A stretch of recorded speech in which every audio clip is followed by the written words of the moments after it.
Une rumeur explosive, massivement relayée dans les couloirs de l'Élysée comme sur les réseaux sociaux, affirme que Sébastien Lecornu, ancien Premier ministre et figure majeure du camp macroniste, aurait brutalement quitté son parti pour rejoindre le Rassemblement national.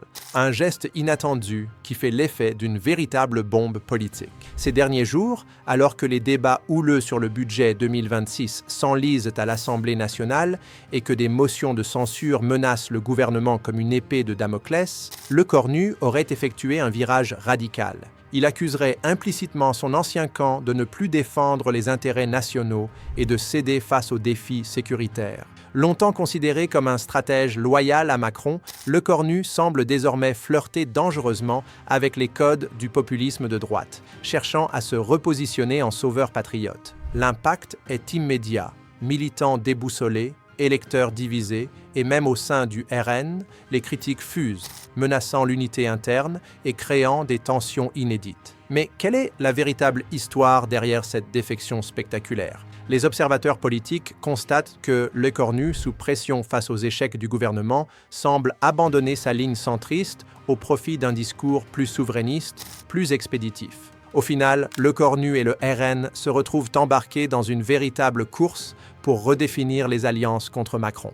Mais ce repositionnement crée de profondes fractures, attisant des accusations d'opportunisme et semant le trouble jusque dans les débats budgétaires, les stratégies partisanes et les enjeux de souveraineté. En octobre 2025, lorsque Lecornu démissionne, un changement de ton se fait sentir. Discours tranchants, attaques sur la loyauté, reproches contre l'Élysée accusé de violer politiquement le pays. L'ancien Premier ministre, comme négociateur officieux sur plusieurs dossiers sensibles, travaillait alors sur un rapport exhaustif pointant les pratiques gouvernementales jugées douteuses.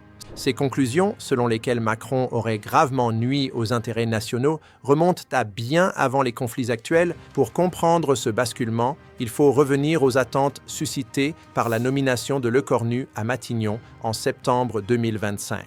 Sa montée fulgurante de ministre des Armées peu médiatisé en 2022 à figure gouvernementale incontournable en 2024 faisait de lui un pilier du pouvoir, notamment sur les questions sécuritaires. En 2025, il gérait une part colossale des dossiers sensibles du pays. Mais après son entrée dans les débats budgétaires, Lecornu, devenu une véritable superpuissance gouvernementale, devait aussi livrer des résultats économiques qui ne sont jamais venus. Ses détracteurs l'accusent aujourd'hui d'avoir emprunté des idées au RN pour justifier son départ, reprochant un comportement loin d'être fair-play. Selon eux, deux reproches principaux émergent. Un traitement inégal des électeurs, où Lecornu aurait favorisé les thématiques chères aux classes populaires proches du RN.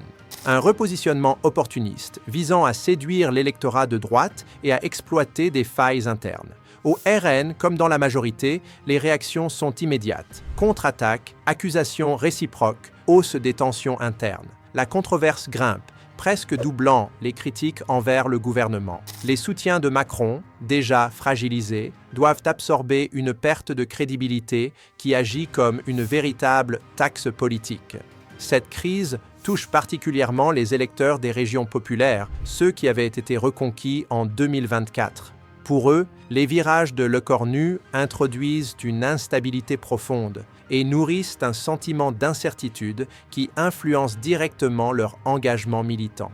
Beaucoup diversifient désormais leur soutien, se tournant partiellement vers le RN ou les Républicains, pour retrouver une forme de cohérence politique. Les secteurs clés, économie, défense, identité culturelle, sont particulièrement perturbés, avec des répercussions en chaîne. Malgré un accord interne de phase 1 signé en octobre 2025 pour apaiser les tensions, les hostilités ressurgissent régulièrement.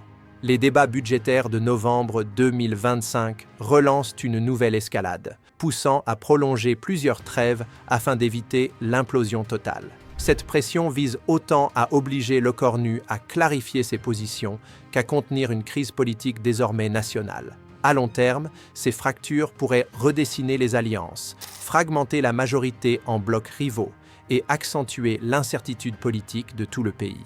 L'avenir demeure suspendu. Soit une résolution unifiée relance la dynamique présidentielle, soit une aggravation de la crise plonge Macron dans une récession durable de popularité. Abonne-toi, like la vidéo, dis-nous ce que tu en penses en commentaire.